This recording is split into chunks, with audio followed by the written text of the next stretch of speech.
প্রিয় বন্ধুরা, সকল মানুষের উদ্দেশ্যে বলা, আজকের আপনাদেরকে দেখাচ্ছি এই যে দেখেন আপন গাছ আপন মনেই হয়েছে, কেউ একে রোপণ করে নাই।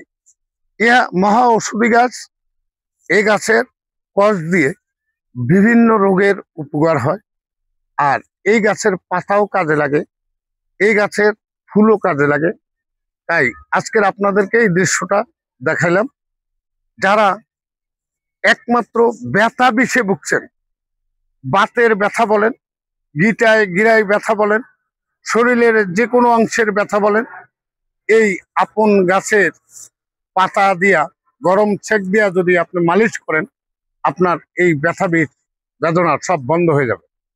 এছাড়া বাচ্চাদের যে কোনো রকমের এই বলেন হাঁপানি আর নাগের বাতাস, এই আপনের শিকড় যদি আপনি শনিবার মঙ্গলবার নিঃশ্বাস বন্ধ করে লোহার মাদুলিতে করে বাচ্চাদেরকে দিয়ে দেন, তাহলে আপনার কবিরাজের বাড়ি যাইতে হবে না। তাই আপনাদের সকলের জন্য এই আপন গাছটা আজকের দেখাইলাম।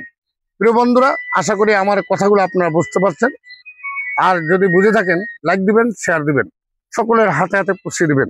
আমার চ্যানেলের সাথে আপনারা থাকবেন। আমি আপনাদেরকে নতুন নতুন দৃশ্য দেখাবো আর বলবো নতুন নতুন কথা। এই আশাবাদ ব্যক্ত রেখে এখানে শেষ করছি। দেখাবো অন্য কোনো এক জায়গায়, কথা হবে অন্য কোনো বিষয় নিয়ে। আজকের এ পর্যন্তই। আল্লাহ হাফেজ।